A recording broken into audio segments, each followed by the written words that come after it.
माझ्या मुलाला 2 महिन्यात काहीतरी वाजवता आलं पाहिजे. 2 महिन्यात 10 वाजवता आला तरी खूप झालं. पण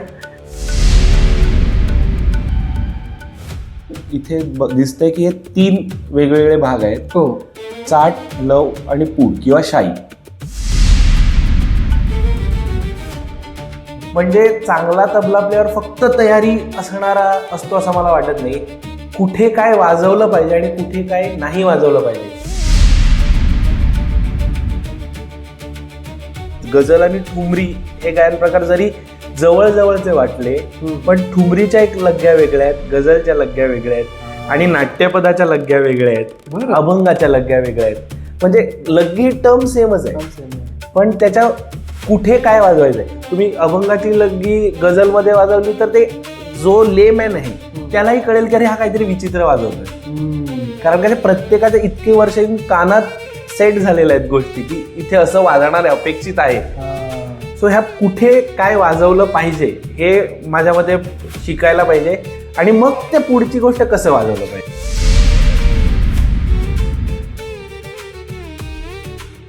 कला ही आतूनच आपल्याला आली पाहिजे, मग ती त्या कलेबाबतची विद्या आपण बाहेरून शिकतो.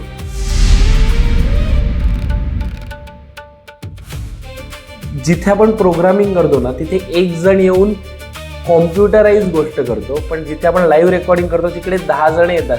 सो 10 लोकांचा जीव आणि एक ह्युमन टच लागतो ना गाण्यासाठी, तो तेव्हाच येतो. म्हणजे हे रिप्लेस करू शकत नाहीये कोणाला.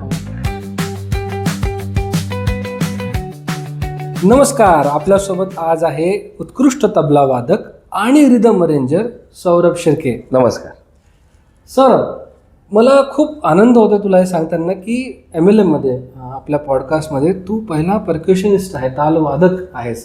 आणि मला खूप मनापासून बरं वाटतं आहे की परक्युशनमध्ये सुद्धा पहिलं वाद्य हे तबला निवडलं गेलं. तबला माझ्या पण मनापासून खूप जवळच आहे. मी लहानपणी थोडंफार तबला शिकलो होतो.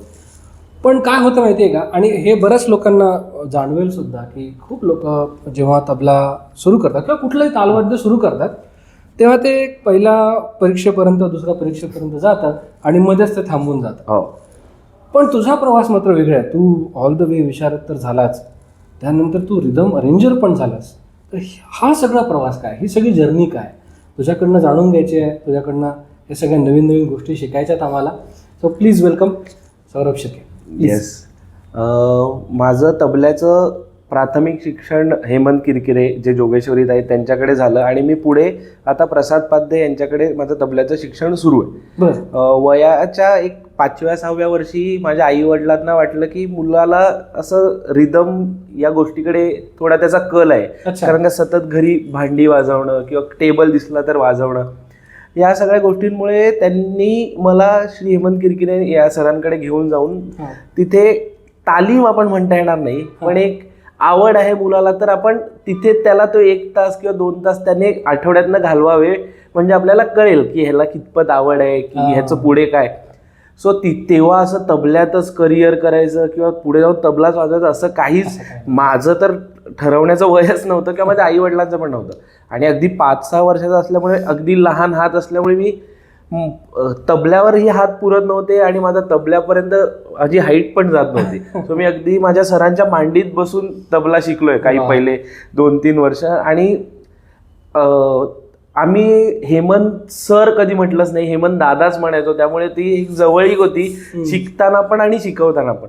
आणि त्यानंतर मी आज 2016-17 पासून मी पुढे श्री प्रसाद पाध्ये यांच्याकडे तबल्याचं शिक्षण पुढे सुरू ठेवलंय आता आणि मी अजूनही त्यांच्याकडे शिकतो. तबला जेव्हा माणूस नवीन सुरू करतो शिकणं, काय अडचणी असतात तबला शिकताना, काय काय मुख्य असतं?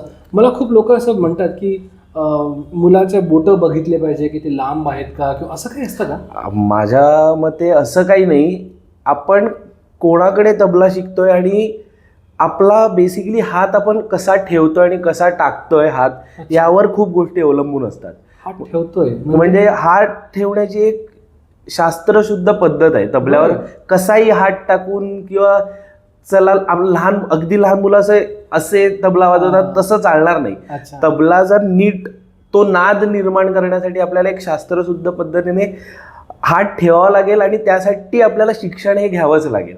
सो तबला हे जरी कॉमनली नोन वाद्य असलं की नॉर्मली रिदम इन्स्ट्रुमेंट म्हटलं की तबला हा येतो, पण ते इतकं सोपं वाद्य नाही आहे. बरं. त्यातून साधा नाग, तूक, धा हे बेसिक सिलेबल्स आहेत तबल्याचे.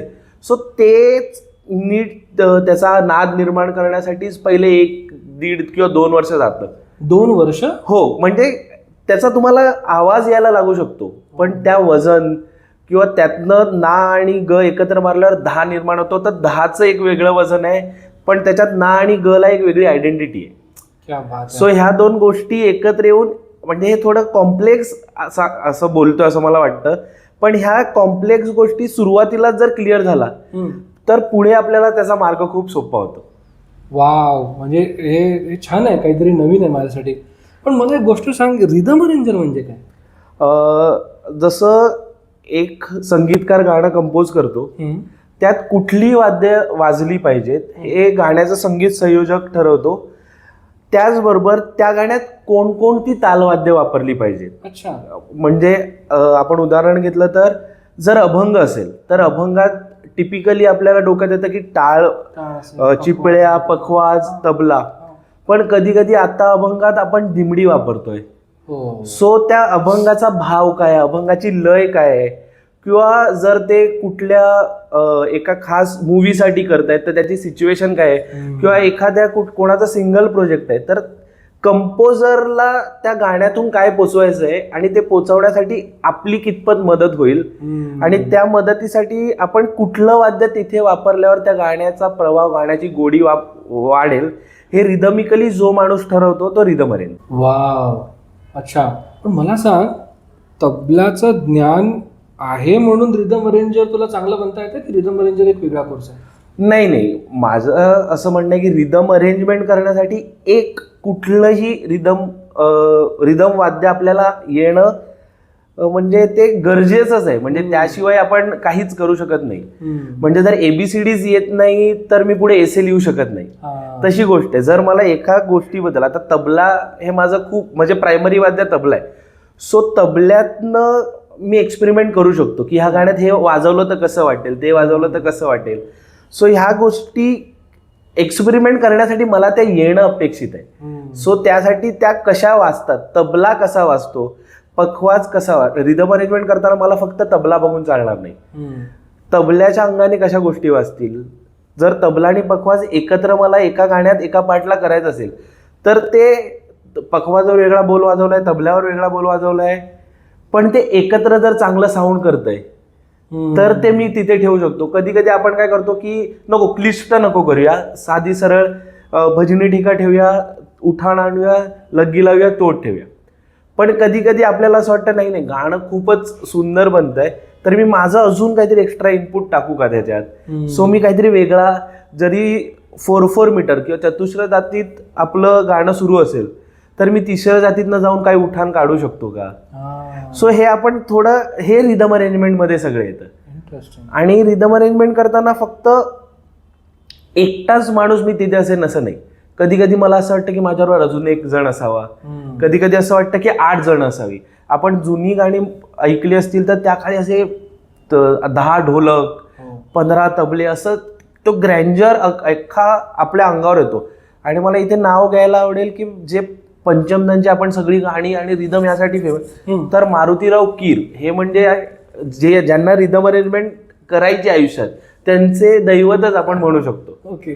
किंवा आत्ताच्या थोडे लेट 2000 किंवा 90sचे तौफिक कुरेशी भाई किंवा नितीन शंकरजी, ही खूपच मोठी नाव आहेत, पण त्यांनी जे काम करून ठेवलंय ते आपल्याला डिकोड करताना, म्हणजे असं ऐकताना खूप सोपं वाटतं, पण जेव्हा ते आपण एक एक वाद्य डिकोड करतो तेव्हा आपल्याला कळतं की रिदम अरेंजमेंट म्हणजे काय. म्हणजे फक्त डफ, एक जर डफ वाजलाय आणि 10 डफ वाजलेत ह्यातला जो फरक पडतो, आणि 10 डफ ते सिंक मध्ये वाजवून घेण्याचं काम पण रिदम अरेंजरचं. क्या बात आहे. आता तबला हा तुझं प्रायमरी वाद्य असं म्हणालास, मला सांग तबल्यामध्ये आतापर्यंत तुझ्या जर्नीमध्ये काय काय झालंय? तबला मी सुरुवात आपली सगळ्यांची शास्त्रीय शिकण्यापासूनच होते. आणि मला असं वाटतं की शास्त्रीय शिकलंच पाहिजे. हा अख्ख्या, तुम्ही त्यानंतर तुम्हाला गझल वाजवणारा तबला वादक बनायचं आहे, फिल्म वाजवणारा बनायचं आहे, उपशास्त्रीय वाजवणारा बनायचं आहे, भावगीत, पण ह्या सगळ्याचा गाभा हा शास्त्रीय संगीतच आहे. सो त्यामुळे शास्त्रीय नॉलेज अख्खं तबल्याचं म्हणजे आपण नाग तुक या बोलांपासून पुढे कायदे, रेले, पलटे, गत तुकडे, परण ह्या सगळ्या गोष्टी, त्याच्यातनं वेगवेगळ्या लयीतल्या गोष्टी आणि एक सोलो वाजवता येण्याची कला, ह्या सगळ्या आपण आत्मसात केल्या पाहिजे. सो मी लहानपणापासून मला असं कधीच नव्हतं की जरी मला साथ संगत करायची पण मला सोलो वाजवायचा नाही, असं माझं आजही नाहीये. मला दोन्ही गोष्टी तितक्याच आवडतात. फक्त आपण म्हणतो ना 19-20 का फरक आहे, तसं मला 20 मध्ये थोडे साथ संगत आवडते. त्यामुळे मला ते क्षेत्र जरा जास्त आवडतं. पण ह्या जो शास्त्रीय, जे मी आता विशारद माझं पूर्ण झालं, किंवा आपल्याला वेगवेगळे ताल शिकवले जातात शास्त्रीय संगीतात. आपण कधी कधी बघतो की आपण साथ संगतीत काही मोजके ताल, कधी नॉर्मली, मी सगळ्याच वेळी म्हणणार नाही की ते मोजकेच ताल आपण वापरतो, पण शास्त्रीय संगीत शिकल्यामुळे जसा 14 मात्रांचा दीपचंदी आहे तसा 14 मात्रांचा धमार पण आहे हे कळतं, तसा 14 मात्रांचा आडा चौतालाही कळतं. पण साथ संगतीला ते म्हणजे उपशास्त्रीय किंवा लाईट म्युझिकमध्ये जरी हे ताल अगदी कमी वापरले जात असले तरी त्या तालाचं मटेरियल येत असल्यामुळे मला दीपचंदी किंवा ह्या 14 मात्रांमध्ये त्याचा वापर करता येतो. म्हणजे थोडं हे नियमांच्या बाहेर जाऊन मी सांगतोय की आता शास्त्र म्हटलं की त्याला नियम आले, ते एक चौकटीबद्ध सगळ्या गोष्टी झाल्या पाहिजे. पण कधी कधी आपलं रिदम अरेंजमेंटवर पण बोलणं चालू आहे, तर त्या गाण्याची ब्युटी वाढवण्यासाठी जर मला थोडे नियमांच्या थोडं बाजूने जाता आलं तरी आम्ही थोडं तिथे जाऊन आडा चौतालातली बंदिश जर मला वाटते इथे चांगली जाईल तर आपण तिथे वापरून बघतो. किंवा तबला पखवाज एकत्र असेल तर पखवाजावर खुले बोल वाजवले जातात. सो ते खुल्या बोलांचा जर मी तुकडा बनवला आणि तो जर तिथे चांगला वाटत असेल तर आपण तिथे ठेवू शकतो. नाही, खूप छान थॉट सांगितला, पण आपण प्रेक्षकांसाठी थोडंसं डिकोड केलं पाहिजे. पहिला तर शब्द आहे मात्रा. सो मात्रा हा शब्द काय आहे, म्हणजे याचा अर्थ काय होता? समजा एक साधा त्रिताल धरला जो सगळ्यांना माहिती असतो 2-3-3, मग त्याच्यात मात्रा काय असते? मात्रा म्हणजे त्रितालात आपण नेहमी म्हणतो त्रिताला 16 मात्रांचा ताल आहे. त्यामध्ये ह्याचा अर्थ त्यामध्ये 16 अक्षर आहेत. 16 अक्षर आहेत. धा धिन धिन धा, धा धिन धिन धा, धा तीन तीन धा, ता धिन धिन धा. सो आपण त्या तालातल्या अक्षरांना शास्त्रशुद्ध भाषेत मात्रा म्हणतो. सो आणि आपल्याला ते मात्रा प्रत्येक वेळी आपण म्हणतो की 16 मात्रांचा ताल आहे, 12 मात्रांचा ताल आहे. सो ती अक्षरं, मग त्या मात्रांनंतर येतात ते त्याचे विभाग. सो ते म्हटलं हे शास्त्रीय नॉलेज असल्यामुळे हे पूर्ण नियमात बसवलेलं आहे सगळं. सो ह्या 16 मात्रा म्हणजे 16 अक्षर त्या तालातली. ओके. मग तू जेव्हा म्हणाला दीपचंदीला 14 मात्रा म्हणजे 14 अक्षर आहेत त्या, आणि ती तबल्यावर वाजवली जातात. आणि आता आपले सुरेश तळवळकर हे खूप छान सांगतात की ठेका आणि ताल ह्या दोन वेगवेगळ्या गोष्टी आहेत. कधी कधी लोक म्हणतात की 3 तालचा ठेका वाजव, पण 3 ताल हा ताल आहे आणि अर्धा 3 ताल हा त्या तालाचा ठेका बनलाय, म्हणजे प्रकार बनलाय. 16 मात्राच आहेत ह्या दोन्ही, 16 मात्राच आहेत, पण ताल आणि ठेका. सो ते नेहमी असं म्हणतात की ठेका ही तालाची पहिली बंदिश आहे. वा. म्हणजे आपण पुढे बंदिशी तुकडे ती करतो, पण ठेका ही तालाची पहिली बंदिश आहे. त्यांनी खूप सुंदर त्यांच्या इंटरव्ह्यू मधून आणि त्यांनी खूप डीपली एक्सप्लेन करून सांगितले. तो पण तुम्ही इंटरव्ह्यू मिळाला तर नक्की बघा. नक्कीच. पण मला तुझ्याचकडून समजून घ्यायचं असं की तू आता म्हणाला की ठेका अर्धा 3 ताल आहे आणि 3 ताल हा ताल आहे, याच्यात डिफरन्स कसं आहे? आता 3 ताल धा धिन धिन धा, धा धिन धिन धा, धा तीन तीन धा, ता धिन धिन धा, 16 मात्रा कंप्लीट झाल्या. आणि सेम अर्धा 3 ताल धा धिन धिनाक धानाक धिन धिनाक धा तीन दिनाक तानाक धिन दिनाक, हे आपण 16 मात्राच 16 मात्राच आहेत. सो आपण त्या तालाचा ठेका बनवला. सो काही बंदिशींसाठी आपण शास्त्रीय नॉलेजमध्ये पण 3 ताल वापरतो, आणि जरी ती 16 मात्रांमध्येच बसलेली असली तर तिच्यासाठी आपण त्या बंदिशीप्रमाणे आपण अर्धा 3 ताल वापरतो. आणि शास्त्रीय म्हणजे जे ख्याल गायकी वगैरे आहे त्याच्यात 16 मात्रांना तिलवाडा पण वापरला जातो. सो ह्या सगळ्या म्हणजे आपण जितकं डीप आपण त्याच्यात जाऊ तितक्या गोष्टी आपल्याला नवीन नवीन कळतात. मला पण जरी आता आपण म्हणतो की विशारद झालं, अरे ह्याचं विशारद झालं म्हणजे ह्याला येत असेल सगळं, असं मला वाटत नाही. कारण का तबला किंवा कुठली कला आपण, तबला घ्या, हार्मोनियम घ्या, कुठली आपण ज्या दिवशी बसू त्या दिवशी जे सुचतंय आपल्याला ते काल सुचलेलं नसतं आणि ते उद्या पण सुचणार नाहीये. ओके. सो त्या दिवशी जे सुचेल ते आपण नेहमी नेहमी एक्सपेरिमेंट करत राहतो. त्यामुळे विशारद झालं म्हणजे आता आजकाल मी खूप जणांचं बघतो की पालकांचं असं होतं की विशारद झालंय माझ्या मुलाचं, आता बस झालं, आता कशाला शिकलं पाहिजे. पण मला असं वाटतं की विशारद नंतर खरं शिक्षण सुरू होतं तुमचं. इंटरेस्टिंग. पण विशारद हा शब्द जे संगीतात आहे त्यांना माहिती आहे, पण मी समजा उद्या सुरू करतोय तर विशारद पर्यंत मी कसं पोहोचेल? तबला सुरू केल्यावर आपण काही आपले गुरुच आपल्याला सांगतात की तू आता परीक्षेला बस. सो प्रारंभिक परीक्षा सगळ्यात बेसिक लेवल म्हणजे ज्युनियर केजी आपण म्हणू शकतो त्याला. प्रारंभिक, त्यानंतर प्रवेशिका प्रथम, त्याची पुढची प्रवेशिका पूर्ण, मध्यमा प्रथम, मध्यमा पूर्ण, मग विशारद प्रथम, विशारद पूर्ण आणि यापुढे अलंकार. अच्छा, म्हणजे जवळजवळ 7 एक्झाम्स नंतर विशारद येते. आणि जर तुम्ही, माझं म्हणणं असं की गुरु निवडतानाच आपण जर उत्तम निवडला तर तुमचा गुरु नक्कीच तुम्हाला असं सांगतो की तू आता ह्या परीक्षेला बसू नकोस, तुझी तयारी नाहीये. अच्छा. की मध्यमा पूर्णपर्यंत तुझी तयारी होती, पण विशारद द्यायला तुला अजून 2 वर्ष रियाज वाढवावा लागेल किंवा तुला सगळं तुझं मटेरियल अजून तगडं करावं लागेल, म्हणजे तू विशारद चांगल्या पद्धतीने देऊ शकशील. बापरे. म्हणजे ऑलमोस्ट असं म्हणता येईल का की विशारद म्हणजे इक्वल टू ग्रॅज्युएशन? या ग्रॅज्युएशन. ग्रॅज्युएशन झालं, मग त्याच्यानंतर पोस्ट ग्रॅज्युएशन म्हणजे अलंकार. हो. मग अलंकारच्या किती एक्झाम असतात? अलंकारच्या पण 2 एक्झाम असतात. 2 असतात, अलंकार 1, अलंकार 2. म्हणजे तू मास्टर झाला. मास्टर. ते म्हणजे आधीच्या काळातली लोक म्हणायचे ना की एक तप तुम्ही तालीम घेतली पाहिजे, की एक तप आत्ताच्या काळातलं हे आहे असं मला वाटतं. पण आता आपल्याला एवढे ऑप्शन्स ओपन आहेत ना, जरी मी विशारद नाही दिली पण मी छान वाजवतोय तर तुम्हाला स्टेजवर जाऊन कोणी विचारणार नाही की तुम्ही विचारत आहात की नाही. म्हणजे हे पण खूप सब्जेक्टिव्ह गोष्ट आहे की कोणाला विशारद करायचंय, कोणाला विशारद नाही करायचंय. आपण असं नक्कीच नाही म्हणू शकत की विशारद ज्या मुलाचं झालं नाही तो चांगला तबलावादक नसेल, किंवा उलट विशारद ज्याचं झालं असेल तो चांगला तबलावादक असेल. ओके. सो ह्या दोन्ही गोष्टी आपण मंच प्रदर्शन किंवा स्टेजवर जाऊन आपण काय वाजवतोय हे तुमचं विशारदची डिग्री दाखवून देते की ती गरजेची आहे की नाही. अच्छा. पण मला असं वाटतं पूर्वी म्हणजे हे ऐक्यू आहे, मला खरं माहिती नाही, की गुरु सांगायचे की तुम्ही स्टेजसाठी तयार आहे की नाही. हो, नक्कीच नक्कीच. मग ते अजूनही असतं का? हो, काही प्रमाणात हो असतं की एखाद्या गुरुला आपल्या शिष्यावर ज्यावेळी पूर्ण विश्वास निर्माण होतो की आता हा उत्तम डिलेव्हर करू शकेल आपली कला, तर आधीच्या काळात हे होतं कारण आधीच्या काळात गुरुकुल पद्धती चालायच्या.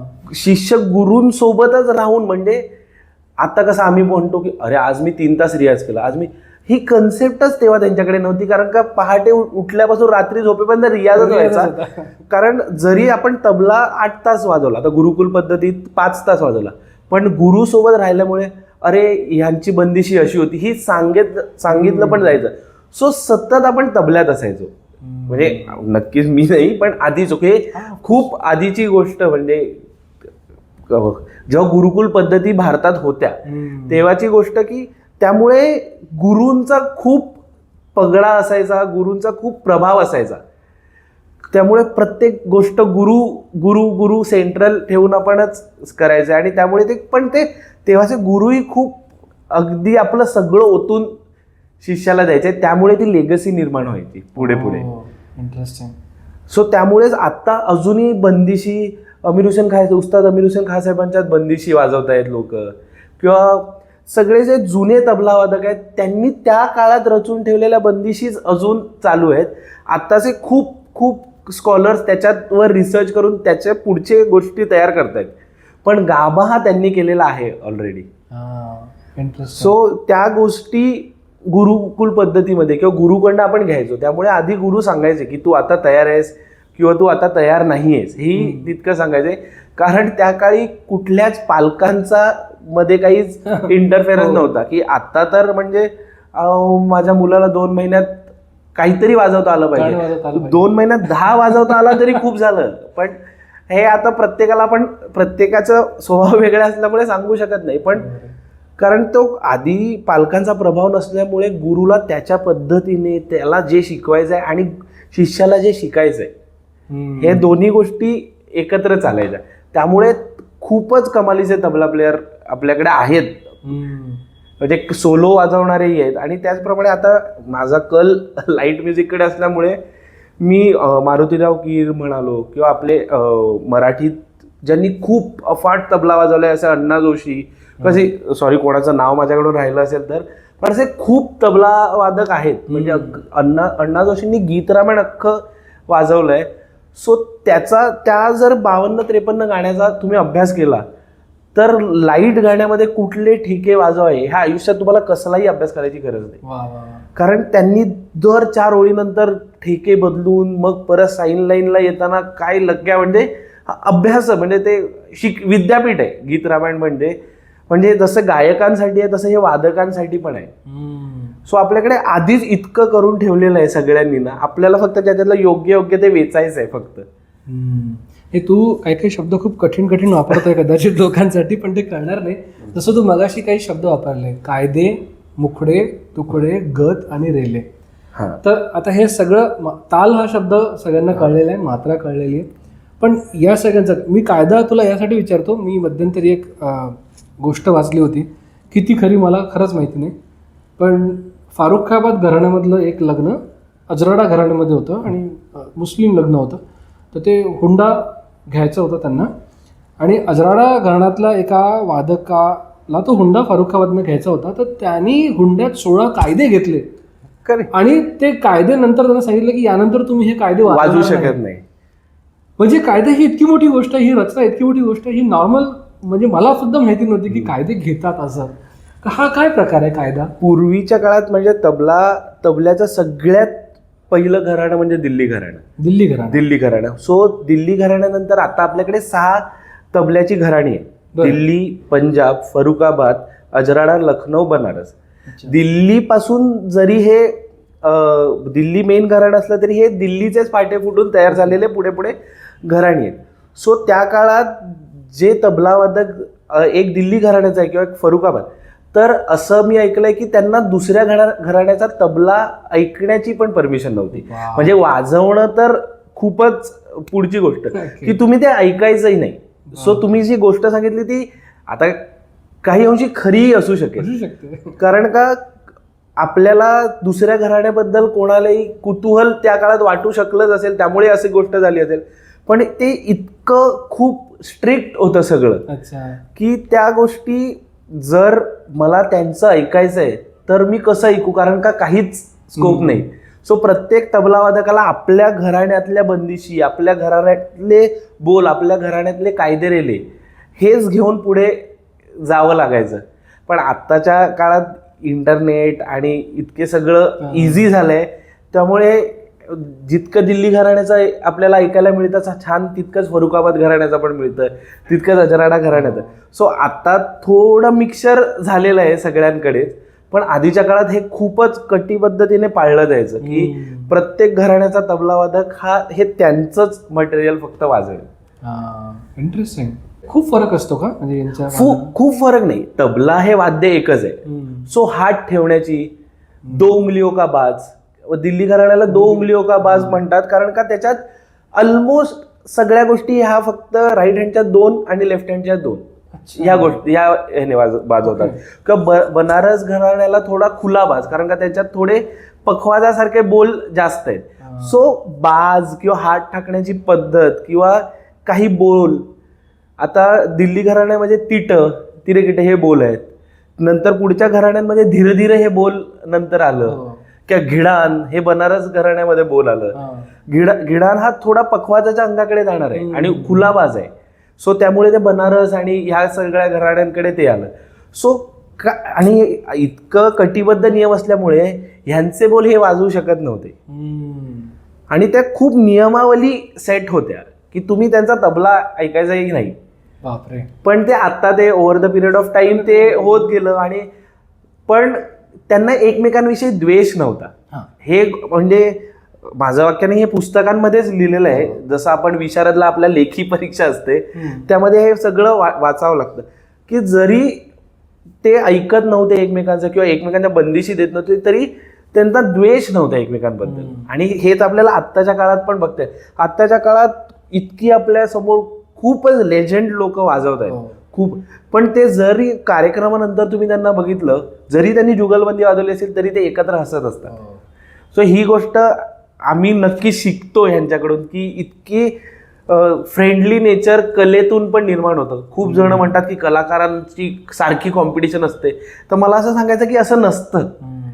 सो ते इतकं चांगलं नेचर त्यांचं बिल्ड होतं. पण हो, तुमचा बॅक टू तुमचा मुद्दा की हो थोडे हे कटिबद्ध नियम होते तिथे.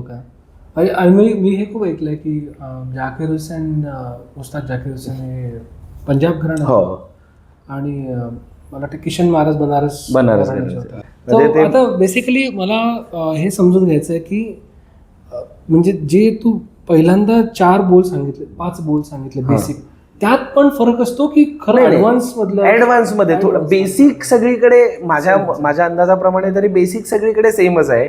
पण मी म्हटलं ना, हात ठेवायची, हात टाकायची पद्धत, मग तुम्ही सारखं हात टाकायची पद्धत म्हणता म्हणजे तबला कसा ठेवायचा इथपासून सुरुवात होते. किंवा मला माझ्या गुरूंनी सांगितलं की तबला जसा छान वाजला पाहिजे तसा तबला छान दिसला पण पाहिजे तुमचा हात तबल्यावर. सो ती हात ठेवायची पद्धत कशी आहे किंवा या गोष्टी त्या थोड्या थोड्या बदलल्या जातात. तुला कुठलं घराणं आवडतं, तू काय वाजवतोस? मला बेसिकली माझं सगळं फरुखाबाद घराण्यामध्ये माझं शिक्षण झालंय आणि दिल्ली घराण्यामध्ये, दोन्ही. पण मला सगळेच घराणे आवडतात आणि मला सगळ्याच घराण्याचं सगळं वाजवायला नक्कीच आवडतं.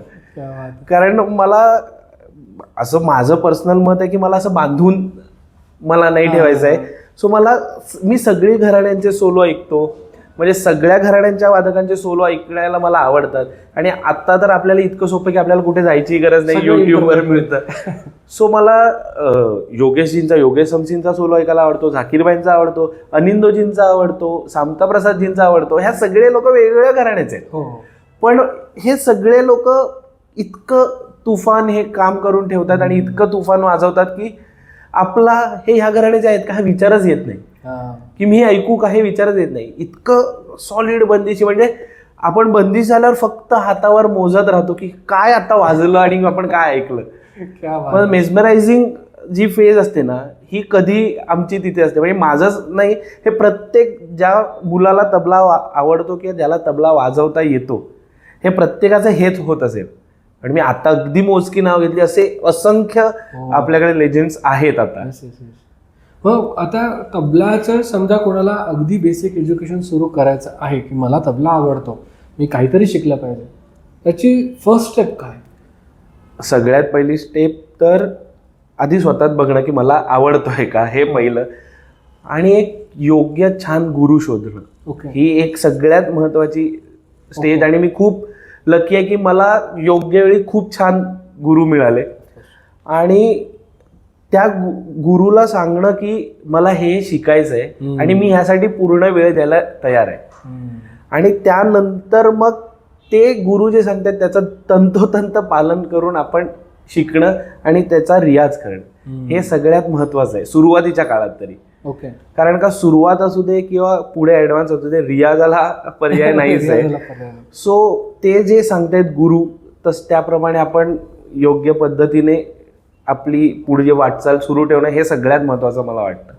पण गुरुंपर्यंत पोचायच्या आधी समजा कोणाला तबला म्हणजे काय, जर आता मला इथे तबला दिसतोय तुझ्या बाजूला, तर तू जरा सांगू शकशील हा तबला काय आहे? याचं म्हणजे मला मूळ जाणून घ्यायचं आहे की याच्या बाजूला हे लाकडू पण दिसत आहेत, त्याला कशाने तरी ओढलेलं दिसतंय, हे सगळं काय आहे? म्हणजे पूर्ण तबला. मी तबला घेतो. प्लीज.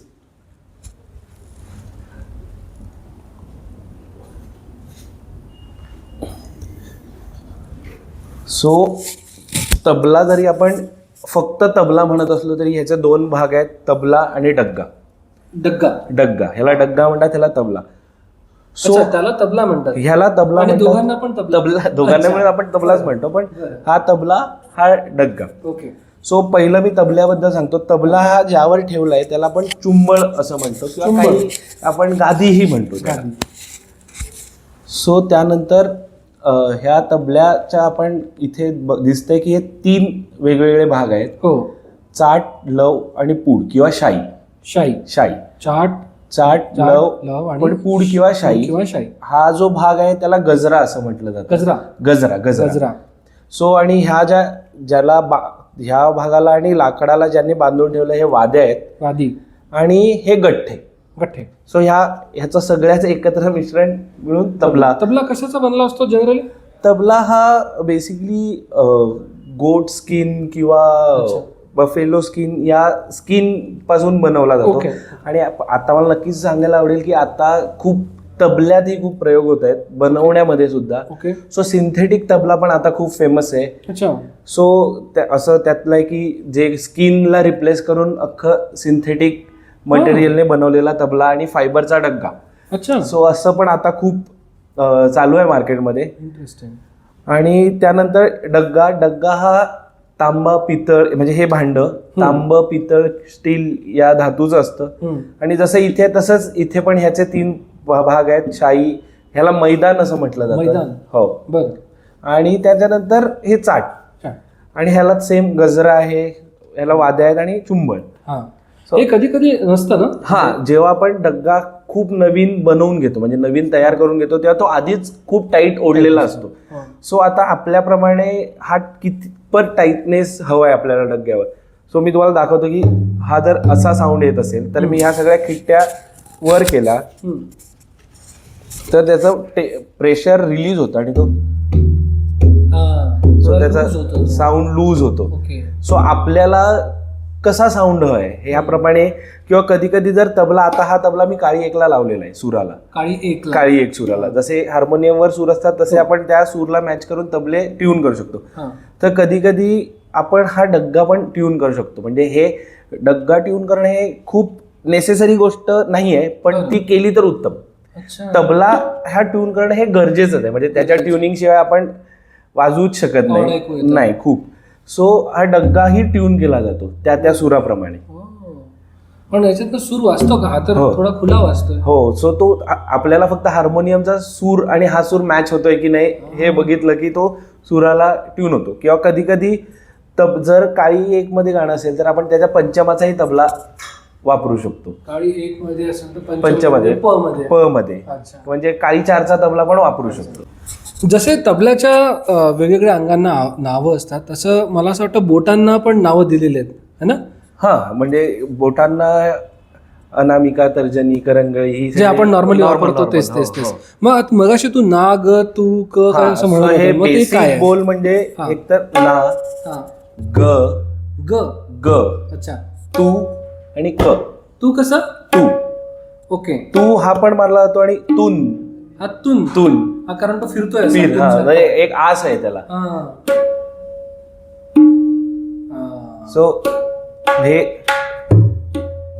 सो हे ना आणि ग एकत्र वाजवला की तो 10 म्हणतो.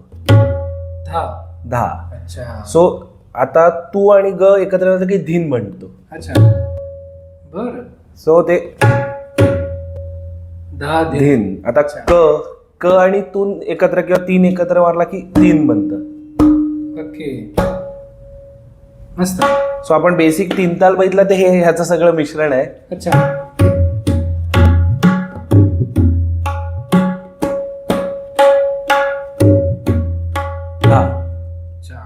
दिंदा 10 दिन दिंदा 10 3 3 10 दिन दिंदा असं 3 ताल. हो. वा, मस्त. आणि आता तू मगाशी जसं सांगितलं 5 शब्द तू घेतले बघ, कायदा, रेला, गत, मुकडा आणि तुकडा. त्याच्यात काय फरक आहे? काय असतात ते? बेसिक म्हणजे कायदा म्हणजे एका तालात 16 मात्रांचा कायदा, 3 तालाचा कायदा म्हटला तर एका विशिष्ट बोल समूह जो एका नियमबद्ध पद्धतीने एकमेकात गुंफला गेलाय. सो ज्याच्यात जर धातिट धातिट धाधा तिट धागे तिना किना असं जर बोल असेल किंवा धातीट धातीट धाधा तीट धागे तीना किना धिट तीट धातीट धागे ना धागे तीना किना तातीट तातीट ताता तीट ताके तीना किना धिट तीट धातीट धागे ना धागे दिना किना, हा त्रितालचा कायदा झाला. अच्छा. सो ह्या कायद्याची पुढे बढत केली जाते, म्हणजे याचे पलटे निर्माण केले जातात. प्रकार म्हणता येणार नाहीत. आता हे जे बोल आहेत, हे जे आता मी म्हटले, तेच घेऊन त्याची वेगवेगळ्या पद्धतीने रचना करून जे सादर केलं जातं त्याला पलटे म्हणतात. पलटे. हो. सो बेसिकली कायदा प्रथम सिंगल लयीत सुरू होतो, त्यानंतर त्याची दुगुण होते, त्याच्यानंतर त्याचे पलटे येतात आणि कायदा संपवताना तिहाई येते. तिहाई म्हणजे जेव्हा एक विशिष्ट बोल समूह किंवा रचना त्या कायद्याच्या बोलांची 3 वेळा वाजून आपण नंतर शेवटी समेवर येतो, त्याला तिहाई असं म्हणतात. अच्छा. सो ह्या गोष्टी कायदा हा बघा तुम्हाला ह्याच्यात शब्दातनच कळतं की ह्याला खूप नियमबद्ध आहे. सो ह्याच्यात वेगळे आपण बोल घेऊ शकत नाही. जे बोल मुखात आहेत, म्हणजे मी म्हणून दाखवलं ना धातीट धातीट, त्याला मुख म्हटलं जातं. सो त्या मुखातलेच बोल आपल्याला वापरावे लागतात. त्याचीच वेगवेगळ्या पद्धतीने त्याचे काय म्हणू शकतो आपण, त्यांना वेगवेगळी वळणं देऊन, मस्त त्याला रिदमिक वळणं देऊन आपण त्याचा जो समूह तयार करतो त्याला पलटे म्हणतात आणि मग तिहाई. अच्छा. आणि मगाशी मी रेला म्हटलं. रेला म्हणजे कायद्याचाच पुढचा भाग, फक्त द्रुतलयीत वाजवला जातो. हा द्रुत म्हणजे फास्ट लयीत. फास्ट लयीत. आता तबल्यातल्या लयी म्हणजे अतिविलंबित, विलंबित, मध्यलय आणि द्रुतलय.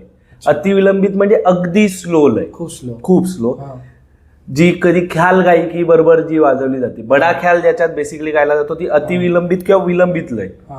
त्याच्यानंतर मध्यलयीत येतात त्या बंदिशी, किंवा आता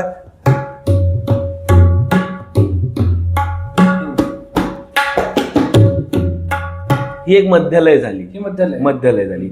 आणि ह्याच्याहून फास्ट लय म्हणजे द्रुतलय. अच्छा.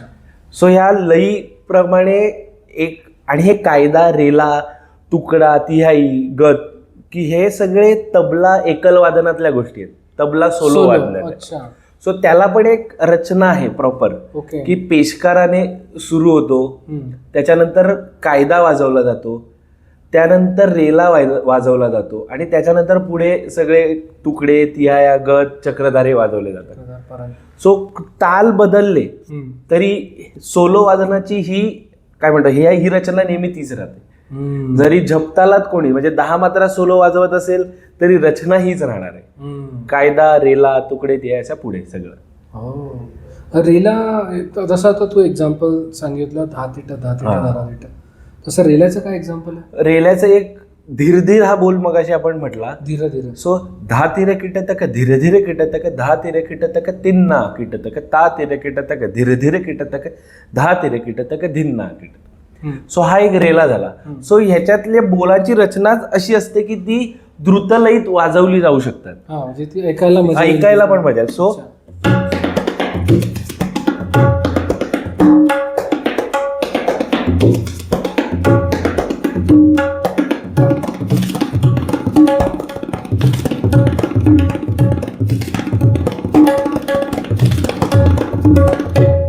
क्या बात है. सो हा एक रेला झाला. किंवा धा तीरे किटतक धा तीरे किटतक धा तीरे किटतक तीन तीरे किटतक ताके तीरे किटतक धा तीरे किटतक धा तीरे किटतक धिन तीरे किटतक. सो असे जाऊन परत समेवर येण्याची जी मजा, म्हणजे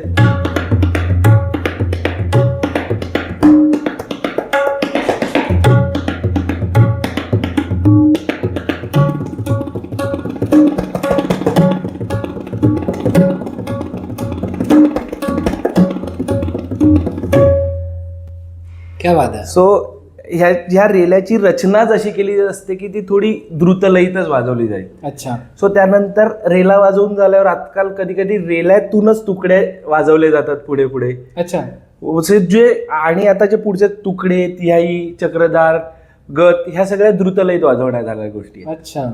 सो त्या वेगवेगळ्या लयीत ज्याप्रमाणे, किंवा कधी कधी चतुस्र लयीत, संकीर्ण लयीत, तिसरं लयीत, ह्या सगळ्या वाजवले जातात. खूप कठीण आहे आमच्यासाठी समजणं. चतुस्र लय म्हणजे. हा. सो आता आपण 1 2 3 4 साधा आपण 3 ताल पकडला किंवा काय, तर 1 2 3 4 5 6 7 8 जे सरळ 4 आणि 4 काउंट मध्ये आपण मोजू शकतो, त्याला आपण चतुश्र लय म्हणतो. अच्छा.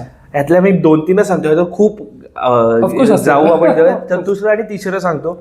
जसं आपण 1, 2, 3, 4 ही चतुश्र घेतली, तशीच 1, 2, 3, 1, 2, 3, 1, 2, 3 या लयीला तिसरं लय म्हणतात. सो आणि तेच आम्ही लाईट फिल्म किंवा भावसंगीतात वाजवताना 4/4चा पॅटर्न, 3/4चा पॅटर्न, 6/8चा आहे सेम, फक्त बोलतानाची पद्धत किंवा समजून घेण्याची पद्धत वेगळी आहे किंवा त्याचा निकास थोडा वेगळा आहे. जरी 3 ताला 16 मात्रांचा असला तो 4/4 मध्येच आपण मोजतो.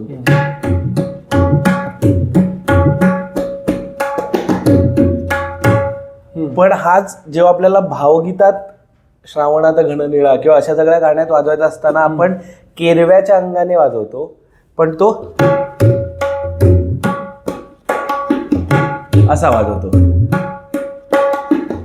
दोन्हीकडे 4/4च आहे चालू, फक्त तो कुठल्या गाण्याप्रमाणे आणि कुठल्या गीत प्रकारात आपण काय वाजवतोय ह्याच्यावर सगळं त्याचं.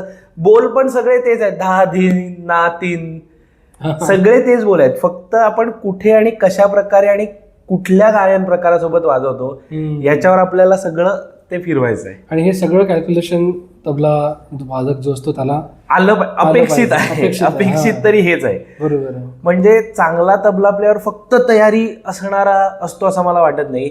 कुठे काय वाजवलं पाहिजे आणि कुठे काय नाही वाजवलं पाहिजे हे ज्याला कळतं, म्हणजे हे माझ्या गुरूंकडनं मी हे शिकलोय की ते नेहमी सांगतात तुझा हात चालतोय किंवा कुठल्या तबला होता त्याचा हात चालतोय म्हणून तो ठायलईच्या अभंगात उगाच लग्ग्या वाजून चालणार नाही त्याला. किंवा पण तेच नाट्यवाद असेल तर थापेच्या उठाणाने सुरू करून चांगलं वाटतं, पण तीच थापेची उठाण भावसंगीतात चांगली नाही वाजणार. किंवा त्या गझलच्या गोष्टी आहेत, गझलच्या एक लग्ग्या वेगळ्या आहेत, अभंगाच्या लग्गी ही टर्म सेम आहे. पण लग्गी म्हणजे काय? आता अभंग किंवा आपण कुठली लाईट सेमी क्लासिकल प्रकार वाजवताना बेसिकली ठेका धरला जातो किंवा दादरा ठेका म्हटला 6 मात्रांचा किंवा 8 मात्रांचा. पण त्या गायन प्रकाराची गोडी वाढवण्यासाठी एक बोलांचा समूह वाजवला जातो जो किंचित चढ्या लयीत थोड्या जास्त लयीत वाजवला जातो. आणि गझल वाजवताना जर गझल गायक गाताना जर ठेका धरला असेल तर जेव्हा हार्मोनियमचा पीस असतो मध्ये किंवा गाण्याच्या शेवटी एक असं तबला होतो कधी फास्ट काय काही गोष्टी त्याला लग्गे म्हणतात, सोप्या शब्दात सांगायचं. किंवा अभंगाच्या शेवटी धादिंदाडा धादिंदाडा धादिंदाडा हा एक पखवाजाचा आणि तबल्याचा एकत्र त्याला लग्ग्या म्हणतात. ध्रुवपद परत येतो. करेक्ट. येस. सो ह्या लग्ग्या ह्या अशा सगळ्या गोष्टी वेगवेगळ्या पद्धतीने कुठलं काय वाजवलं पाहिजे आणि कुठल्या ठिकाणी किती वाजवलं पाहिजे हे पण आता खूप गरजेचं आहे. म्हणजे उगाच हात चालतोय म्हणून सगळंच एकत्र वाजवून टाकलं असं पण नाही करायला पाहिजे. पण असं म्हणजे शिकायला किती आहे ना, इतकं सगळं शिकायला त्यातलं नेमकं काय अप्लाय करायचं ती खरी स्किल आहे. म्हणजे नुसतंच तुम्हाला हाताला वाजवता येतं म्हणून नाही. Yes, correct. त्यावेळी त्या गझलमध्ये वाजवणाऱ्या जाणाऱ्या लग्ग्या वेगळ्या आहेत. गझल आणि ठुमरी हे गायन प्रकार जरी जवळजवळचे वाटले पण ठुमरीच्या एक लग्ग्या वेगळ्या आहेत, गझलच्या लग्ग्या वेगळ्या आहेत आणि नाट्यपदाच्या लग्ग्या वेगळ्या आहेत, अभंगाच्या लग्ग्या वेगळ्या आहेत. म्हणजे लग्गी टर्म सेमच आहे पण त्याच्या कुठे काय वाजवायचंय. तुम्ही अभंगाची लग्गी गझलमध्ये वाजवली तर ते जो लेमॅन आहे त्यालाही कळेल की अरे हा काहीतरी विचित्र वाजवतोय, कारण का ते प्रत्येकाच्या इतके वर्ष कानात सेट झालेल्या आहेत गोष्टी की इथे असं वाजणार आहे, अपेक्षित आहे. सो ह्या कुठे काय वाजवलं पाहिजे हे माझ्या मते शिकायला पाहिजे आणि मग त्या पुढची गोष्ट कसं वाजवलं पाहिजे. काय पाहते यार, म्हणजे मला मगाशी जो तुझंच एक वाक्य आठवलं की मला अमुक अमुक गाण्यामध्ये कोणतं इन्स्ट्रुमेंट वाजलं पाहिजे हे तुझा रिदम अरेंजमेंटचा भाग झाला. आणि त्या गाण्याला साजेसा ताल लग्गी कायदा जे काही असेल ते कसं वाजलं पाहिजे हा तुझा तबला अँगल झाला. आणि हे सगळं मिक्स असल्यामुळे तुला ते पण चांगलं जमतंय रिदम अरेंजमेंट नाही का. पण आता रिदम अरेंजमेंट तू तबल्यावरतीच करतो म्हणजे कसं आहे.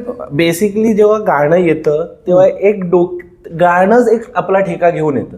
म्हणजे कंपोजरने कंपोज केल्यावर ते 4/4 मीटर मध्ये मीटर 4/4 आहे, त्याचं 3/4 आहे किंवा त्याचं मीटरचं एक्झाम्पल सांग. मीटरचं एक्झाम्पल म्हणजे आता श्रावणात घननिळा हे जर गाणं पकडलं तर ते 4/4 मीटर मध्ये 1, 2, 3, 4. बगळ्यांची माळ फुले हे जर गाणं पकडलं तर ते 1, 2, 3, 1, 2, 3 अशा मीटर मध्ये आहे. किंवा हे सुरांनो चंद्रावर पकडलं तर ते 1 2 3 1 2 3 4 1 2 हे 7 मात्रांमध्ये. करेक्ट. सो हे वेगवेगळे काही धरीला वृत्तछंद जर खळे काकांचं गाणं धरलं तर ते 10 मात्रांमध्ये. अच्छा. सो हे वेगवेगळ्या जेव्हा कंपोजर गाणी कंपोज करतो तेव्हाच त्याला एक त्याचं मीटर असतं.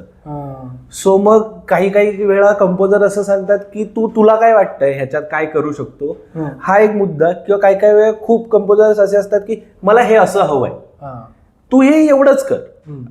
सो दोन्ही वेळेला आपल्याला तिथे काय डिलिव्हर करायचंय. म्हणजे मला तबला माझं आवडतं वाद्य आहे पण त्या गाण्यात तबल्याची गरजच नाहीये तर तबला नेऊन चालणार नाही ना. मला आवडतं म्हणून टाक. आणि उद्या तो म्हणेल की मी तुलाच दिलंय तर तुला चांगलं जे वाटतंय ते तू कर, पण तबल्याची तिथे गरजच नाही. तिथे खूप हेवी ऑर्केस्ट्रेशन आहे, ढोल डफ ताशा याची गरज आहे. सो मग ते त्या अंगाने जाऊन त्या बाजाने जाऊन आपल्याला ते करावं लागतं. सो बेसिकली तुमचा प्रश्न होता जो ह्यावर होतं का, तर हो, पहिलं माझ्या घरचं वाद्य हे असल्यामुळे मी सगळ्या डफचा ही पॅटर्न ह्याच्यावर वाजवून बघतो की त्या गाण्याला कसा जाईल. अच्छा.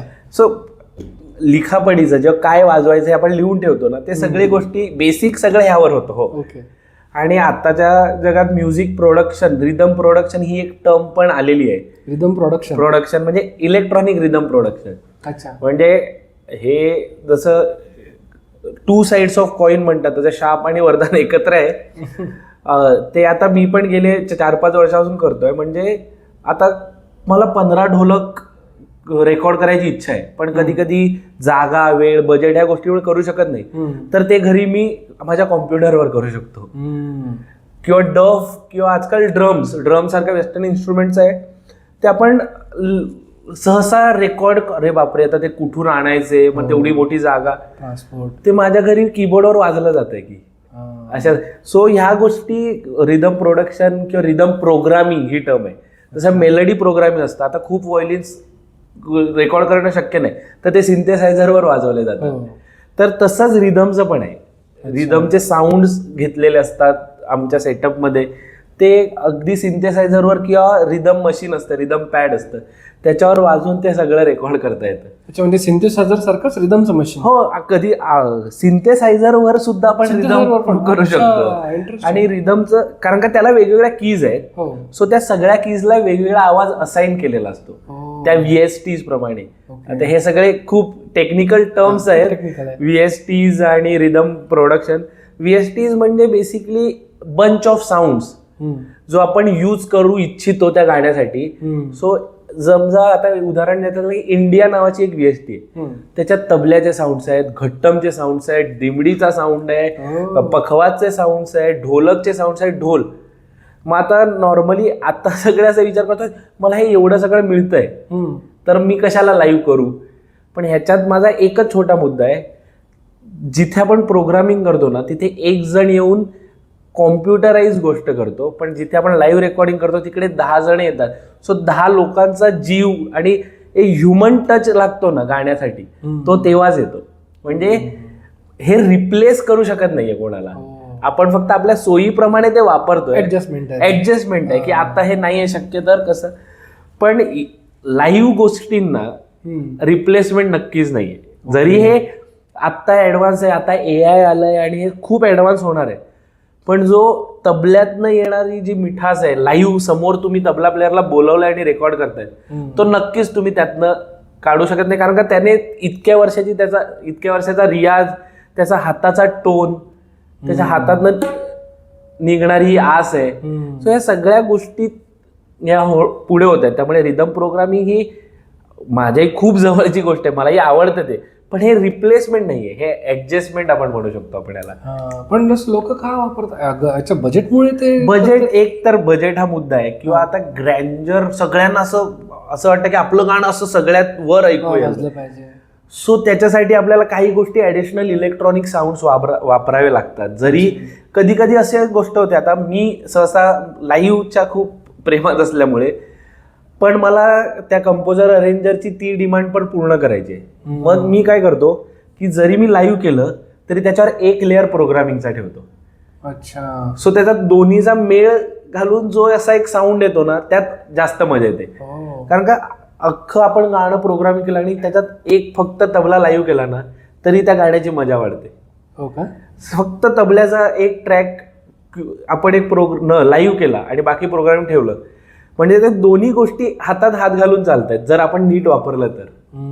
म्हणजे जर अरे कशाला करायला पाहिजे पण हे किंवा हे करायलाच लागतंय, या दोघातला जो फरक आहे ना त्या गोष्टींमध्ये हे सगळं चाललंय. म्हणजे मला हे आवडतंय दोन्ही एकत्र करायला. त्याच्यात काय होतं, थोडे बजेट थोडं जास्त वाढतं, रेकॉर्डिंग स्टुडिओ बुक करावा लागतो, इंजिनियर येतो, प्लेयर येतो, पण त्याच्यामुळे गाण्याचा जो स्टँडर्ड असतो तो नक्कीच 100% वाढतो.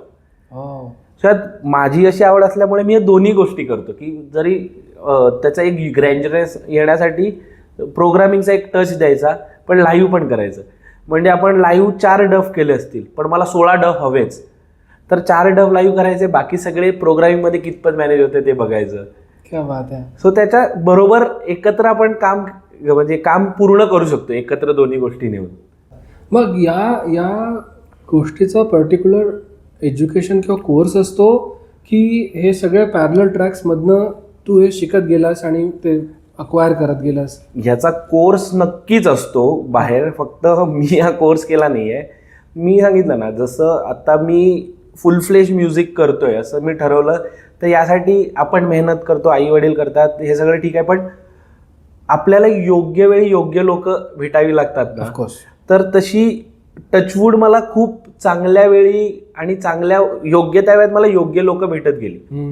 सो ते प्रत्येकाने आधी असं माझं काही ठरलं नव्हतं की मी तबलाच करीन, पण माझा एक मित्र आहे प्रणव हरिदास, त्याने मला सांगितलं की अरे तू चांगलं वाजवतोस तर तू माझ्या रेकॉर्डिंग्सला येशील का. वाजवण्यासाठी सुरुवातीला नाही, बघण्यासाठी. आणि तेच माझं झालं शिक्षण. मी 13वी ते 15वी ह्या काळात जेव्हा माझं कॉलेज सुरू होतं तेव्हा मी त्याचे जे काही रेकॉर्डिंग असेल, म्हणजे फक्त रिदम नाही, बाकी सगळे मेलडी इन्स्ट्रुमेंट्स असू दे काय, ते प्रणव बरोबर मी नेहमी जायला लागल्यामुळे मला तो डॉ कसा वर्क करतो, म्हणजे ज्याच्यावर तो रेकॉर्ड करतोय ते कसं वर्क करतंय हे मला तिथून शिकता आलं. क्लिक, आता ज्या सगळ्यात महत्वाची गोष्ट आहे मेट्रोनॉम, जो अंगात भिनल्याशिवाय माणूस रेकॉर्डिंग वाजवू शकत नाही. म्हणजे कितीही कमालीचा तबला प्लेअर असते ते किंवा कुठलाही वाद्य वाजवणार असते ते, रेकॉर्डिंग वाजवताना त्याला क्लिकवरच वाजवावं लागतं. सो ह्याची सवय झाली आपल्या अंगाला, माझ्या अंगाला पूर्ण, की क्लिकवर मला वाजवायचं आहे. सो ते तालात कसं वाजता होतात किंवा लोक कशी वाजवतात, आणि म्हटलं ना चांगली लोक भेटत गेली. प्रणवने त्याच्या गाण्याला कोणाला 2 वादकांना बोलवलं तर त्यांनी कधीच सांगितलं नाही हा कोण मुलगा आलायला घरी पाठवा की ह्याला इथे नका उभं करू. कारण खूप जणांना असं असतं की आमचं काम चालू आहे तर कोण आलंय कशाला. सो ते खूप, आणि मी अगदी 12वी 13वीत होतो तेव्हा, तर का आलाय मुलगा असं मला कधीच प्रश्न नाही. अशी नावं घ्यायला गेले तर खूपच नाव आहेत अशी, खूप माझ्या मित्रांची, किंवा आता ते खूप मोठे आहेत माझ्यापेक्षा, पण ह्या लोकांनी किंवा हनुमंत रावडे, अमेय ठाकूर ह्यांची नावं घ्यावीशी मला वाटतायत खूप, कारण का त्यांचे रेकॉर्डिंग्स मी खूप बघितले. किंवा माझे आताचे सर प्रसाद पाध्ये ह्यांचे रेकॉर्डिंग्स मी बघितल्यामुळे त्या क्लिकवर कसं वाजवायचं किंवा ह्या गोष्टी कशा टेक्निकल ज्या टर्म्स असतात ना त्या तुम्हाला कोणी शिकवत नाही. जरी तुम्ही कोर्स केला तरी त्या बघूनच शिकाव्या लागतात. सो एखाद्या गाणं जर चालू असेल तर एक म्युझिशियन त्यात काय विचार करून रिदम करतो. म्हणजे तबल्याचा हा जर पॅटर्न केलाय तर ढोलक असा का वापरलाय, हा मला सारखा प्रश्न पडायचा, आणि तेच माझं झालं शिक्षण. सो मला असं, मी बसून कुठल्या म्युझिक स्कूलमध्ये जाऊन ना मी प्रोग्रामिंग शिकलो ना रिदम अरेंजमेंट शिकलो. हे शिकलो ते आजूबाजूच्या सगळ्या सिनियर्स कडूनच शिकलो आणि अजून शिकतोय. आणि म्हटलं ना आता युट्यूब आपल्यासाठी देव आहे. सो देवदास पासून सगळ्याचे रेकॉर्डिंगचे सेशन्स पण आहेत काही काही ठिकाणी युट्यूबवर. हे कसं केलं असेल, आणि मला आवड असल्यामुळे मी ते नेहमी बघत असायचो की कसं ह्यांनी, म्हणजे इतक्या वर्षांनंतर पण आपण तीच गाणी ऐकतोय किंवा जुनी गाणी, किंवा मारुतीराव किरणनी कसा हा रिदम केला. म्हणजे त्यांनी तर बापरे खूपच म्हणजे खूपच अफाट काम करून ठेवलं. ते सुचलं कसं त्यांना. सो हा सतत स्वतःला प्रश्न, मग आजूबाजूला अक्षरशः त्रास देऊन अरे तू हे असं का केलंस, हे तू कसं केलंस, हे विचारून विचारून शिकत शिकत आता हळूहळू चालू आहे. आणि मला जेन्युइनली असं वाटतं की अजून खूप सुंदर सुंदर काम तुझ्या घडलं पाहिजे.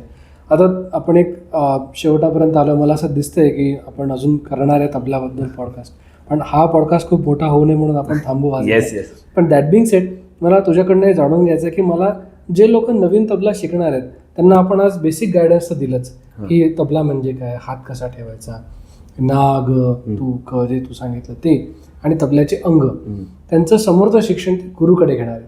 पण त्याच्या आधी जे आई वडील मुलांना इकडे तिकडे डबे वाजवताना त्यांचे मुलं इकडे तिकडे डबे वाजवत आहेत, त्यांना तू कसं एनकरेज करतोयस की त्यांना कसं सांगतोयस की मुलांना तबला शिकू द्या किंवा इन्स्ट्रुमेंट शिकू द्या, ते मला तुझ्याकडनं. नक्कीच. म्हणजे जर त्यांना दिसतंय की आपल्या मुलं, एक तर मला नेहमी असं वाटतं की जर त्या मुलाला आवड आहे की नाही हे क्लिअरली दिसतं. असं खूप ठिकाणी असं होतं की एखाद्या मुलाला आणून बसवलंय की तू शिक बाबा, तर त्याला कितीही चांगल्या गुरुकडे तुम्ही नेलं तरी तो शिकणार नाही. आणि ज्या मुलाला खरंच शिकायचं आहे त्याला कोणीही तबला शिकवला तरी तो त्यातनं मार्ग काढून चांगलंच वाजवणार. सो आधी आपल्या मुलाला त्यांनी विचारलं पाहिजे किंवा अगदी मुलगा लहान असेल तर त्यांनी ओळखलं पाहिजे की त्याला आवड आहे का. आणि आवड असली तर थोडा रिसर्च करून चांगले गुरु शोधून त्यांच्याकडे त्यांनी पाठवलं पाहिजे असं मला नेहमी वाटतं. म्हणजे लहानपणी हेमंत किरकिरे सरांना माझ्या आई वडिलांनी शोधल्यामुळे मी अगदी 5 वर्षाचा असल्यापासून त्यांच्याकडे जायला लागलो. किंवा नंतर मी प्रसाद पाध्येंकडे जायला लागल्या, त्यांना मी शोधल्यावर मी त्यांच्याकडे जाऊन पुढचं शिक्षण घ्यायला लागलो. सो हे दोन्ही इतके निस्वार्थी गुरु मला लाभल्यामुळे आजकाल थोडंसं काय छोटंसं काम होत आहे ते होतंय असं मला वाटतं. सो त्यांनी थोडे आउट ऑफ द बॉक्स जाऊन कष्ट घेतले पाहिजे कलेसाठी मुलाच्या. जसे आपण इंजिनियर व्हायचंय म्हणून चांगलं कॉलेज शोधतो किंवा आता 10वीत छान मार्क्स मिळाले म्हणून चांगला क्लास शोधतो, तसंच आपल्या मुलाचं थोडंसं चांगलं होण्यासाठी थोडा विचार करून आणि थोडे कष्ट घेऊन, थोडेसे कष्ट घेतले तर नक्कीच त्यांना चांगले गुरु मिळतील. आणि पहिलं 1 वर्ष आपल्या मुलाला छान वाजवता येणार नाही हे मनात धरूनच ते पुढे चालले पाहिजे. नाहीतर अरे हा हेच वाजवतोय किती दिवस झाले, किती महिने झाले हे ढमढम ढमढमच आवाज येतोय असं बोललात तर तो मुलाची पण इच्छा निघून जाईल. कारण का खूपदा असं होतं की पहिल्या 4-5 महिन्यातच जी 20 मुलं असतात ती अचानक 7-8 होतात. कारण का त्यातल्या 12 जणांना अरे आपल्याला काही जमतच नाहीये हा विचार नाही. आणि घरी पण ते सांगतात आई बाबा अरे तो बघ किती छान वाजवतोय, पण तो गेले 5 वर्ष शिकतो हे त्यांना कळतच नाही. सो ह्या गोष्टी सगळ्या डोक्यात ठेवून, कारण का कला ही आतूनच आपल्याला आली पाहिजे, मग ती त्या कलेबाबतची विद्या आपण बाहेरून शिकतो. पण कला नेहमी आपल्या आतच असते ना. सो ती कला बाहेर जाण्यासाठी त्या विद्येचा आधार घेतो, मग आपण ती कला फुलवतो. पण ती कला आत आहे की नाही हे पहिलं पालकांनी समजून घेतलं पाहिजे, काही वयात आल्यावर मुलांनी समजून घेतलं पाहिजे. कारण का जबरदस्ती नाही ना करू शकत आपण कोणावर की हे तू शिकलंच पाहिजे. सो त्याप्रमाणे थोडा ह्या म्हणजे तबल्यासाठी तरी मी specially patience is the key. Patience खूप पाहिजे. मग आज मी अर्धा तास तबला वाजवला, मग आता पुढचे 5 दिवस नाही वाजवत, अशाने कधीच होणार नाही. आत्ताच्या सगळ्या फास्ट जगात ना जमत नाही 5 तासच्या हातात. दररोज 1 तास मी वाजवतोय ना कंटिन्यू, तरी आपल्या हातातला फरक दिसतो.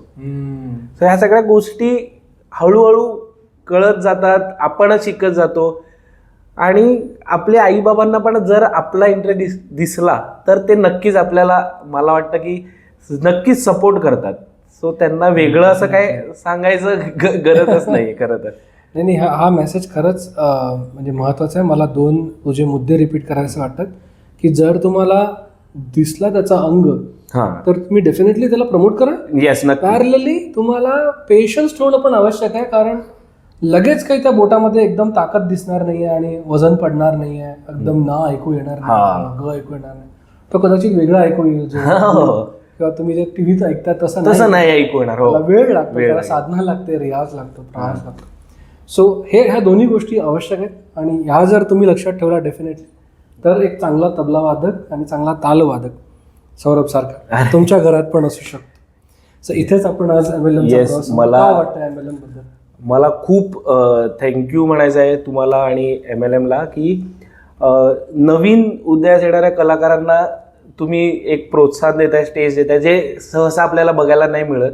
आणि इथे मला एकतर माझे आई बाबा ज्यांनी मला तबल्याच्या क्लासला शिक्षणाला टाकलं, माझे पहिले गुरु हेमंत किरकिरे, प्रसाद पाध्ये आणि माझे सगळे मित्र आणि माझे सिनियर्स यांना थँक्यू म्हणायला आवडेल या प्लॅटफॉर्म थ्रू, की त्यांनी मला वेळोवेळी सपोर्ट केला, त्यांनी मला वेळोवेळी गायडन्स दिलं, कधी ओरडले, त्यामुळे आत्ता थोडं काहीतरी वाजू शकते. अजून तर खूपच पुढे जायचं आहे, पण त्यांना असं आपण कधीच आपल्या लोकांना फॉर्मली थँक्यू म्हणत नाही, पण इथून मला नक्कीच त्यांना थँक्यू म्हणावं असं वाटतंय. आणि तुमचे खूप आभार की मला इकडे तुम्ही बोलवलं. नाही, मी तुझ्याकडनं थोडंसं तबला शिकणार.